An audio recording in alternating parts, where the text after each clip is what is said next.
saveur divine. Cette bonne nouvelle du royaume sera prêchée dans le monde entier pour servir de témoignage à toutes les nations. Alors viendra la fin. Ce pain céleste vous est présenté par Immaculée Niraneza. Bienvenue très chers amis à l'écoute de l'émission Saveur divine. Que le nom de l'Éternel soit élevé aujourd'hui. Je rends grâce à Dieu qui nous permet d'arriver au bout de cette semaine. J'espère que vous allez bien de là où vous vous trouvez. De mon côté, je bénis Dieu car j'ai le souffle de vie. Je peux vous parler maintenant au travers ce moyen que Dieu nous a donné. Vraiment, je remercie Dieu aussi pour les facilités au niveau de la communication. Alors, je vous rappelle que toute la semaine ici, nous avons parlé de la fidélité de Dieu. S'il y a quelqu'un qui m'écoute pour la première fois, sache que toute la semaine ici était réservée sur la fidélité de Dieu.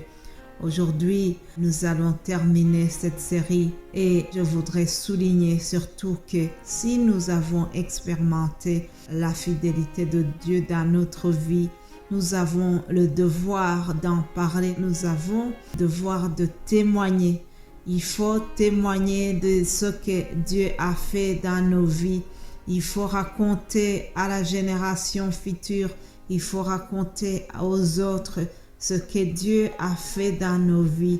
Ça encourage, ça fait grandir la foi des autres. Ça, vraiment, nous devons le savoir. D'ailleurs, j'en profite pour vous inviter à vous exprimer aussi si jamais vous avez quelque chose à partager, si vous avez un témoignage à donner de ce que Dieu a fait dans votre vie, une guérison peut-être miraculeuse ou bien une autre expérience que vous avez vécue avec Dieu et que vous voulez le partager. Vraiment, je vous donne l'occasion d'en parler. Vous pouvez me faire un audio et me l'envoyer et puis ensemble, nous allons voir comment publier cela pour que ça soit vraiment quelque chose qui va édifier les autres. Aujourd'hui, je vais vous parler de deux personnages qui ont témoigné de la fidélité de Dieu. Le psaume 78 ou 98 pour nos amis français. Il est écrit fidélité de Dieu au cours de l'histoire d'Israël. Donc, il s'agit d'un cantique de Asaph. Asaph a fait un cantique où il demandait au peuple de ne pas cacher ce qu'ils ont vécu. Alors, je vais vous lire cela. Il a dit, mon peuple, écoute mes instructions. Prête l'oreille aux paroles de ma bouche. J'ouvre la bouche par des sentences. Je publie la sagesse des temps anciens. Ce que nous avons entendu, ce que nous savons, ce que nos pères nous ont raconté, nous ne le cacherons point à leurs enfants. Nous dirons à la génération future les louanges de l'Éternel et sa puissance et les prodiges qu'il a opérés. Alléluia. Il a établi un témoignage en Jacob. Il a mis une loi en Israël et il a ordonné à nos pères de l'enseigner à leurs enfants pour qu'elle soit connue de la génération future, des enfants qui naîtraient et qui devenus grands, ils en parlent à leurs enfants. Enfin, qu'ils mettent en Dieu leur confiance, qu'ils n'oublient pas les œuvres de Dieu et qu'ils observent ses commandements. Alléluia. Voilà, chers amis, Asaph donc rappelle qu'il faut raconter, qu'il faut parler aux générations futures, il faut leur raconter les louanges de l'Éternel et sa puissance et les prodiges qu'il avait opérés au milieu d'eux. Donc le peuple d'Israël avait ce devoir de raconter aux autres ce que l'Éternel avait fait dans leur vie. Et cela, c'est dans l'objectif que, au verset 7, on nous dit « Afin qu'ils mettent en Dieu leur confiance. » Alléluia. Ça, c'est notre devoir aussi. Nous devons raconter les merveilles de Dieu dans notre vie pour que ceux qui l'entendent puissent faire confiance à Dieu.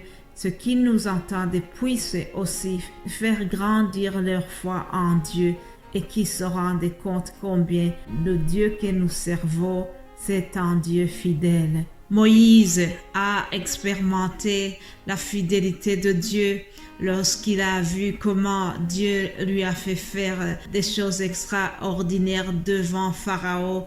Alors Moïse n'a pas gardé cela dans son cœur, mais il l'a raconté. Écoutez comment un jour Moïse a témoigné à son beau-père Jéthro qui était parti lui rendre visite. Nous trouvons cela dans Exode 18.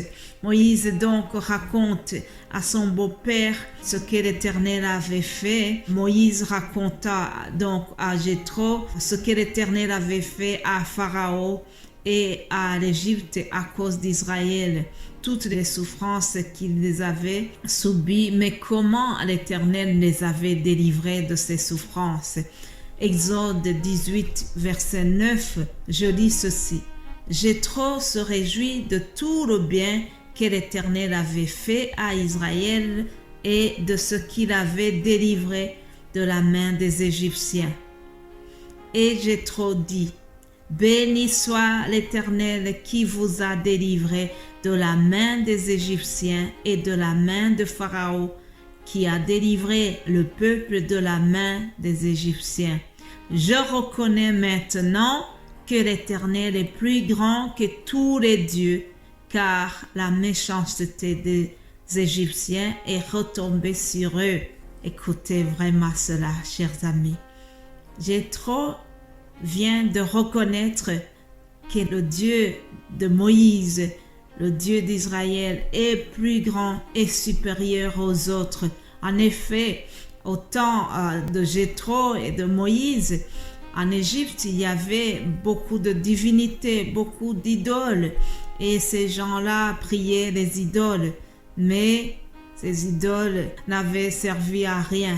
Alors c'est pour cela que Jéthro s'est exclamé en disant « Voilà, je reconnais maintenant que votre Dieu, que l'Éternel, est supérieur à nos dieux, à nous. » Voilà, chers amis, à quoi ça sert de témoigner. Le témoignage fait que les autres se rendent compte que nous servons à un Dieu qui est plus grand que le leur. En terminant cette semaine, chers amis, je vous invite vraiment à faire un retour en arrière, que nous puissions revoir tout ce que Dieu a fait dans nos vies, combien Dieu a été fidèle à notre égard, et rendre grâce à ce Dieu qui nous a secourus, ce Dieu qui nous a protégés, ce Dieu qui a tenu ses promesses à notre égard. Le Dieu d'Abraham, le Dieu d'Isaac et de Jacob, il n'a pas changé, il est le même aujourd'hui et éternellement. Alléluia. Je vous souhaite vraiment de continuer à rendre grâce au Seigneur pour sa fidélité. Sa fidélité est grande, sa fidélité est incomparable, sa fidélité dure toujours, aujourd'hui et à jamais. Alléluia. Voilà, chers amis, je termine la semaine en vous souhaitant vraiment beaucoup de bénédictions. Que le Saint-Esprit continue à vous parler et à vous rappeler surtout les bienfaits de Dieu dans votre vie. Soyez bénis, soyez protégés et nous allons nous retrouver lundi prochain. Que la grâce divine reste avec vous. Au nom de Jésus-Christ. Amen. Amen.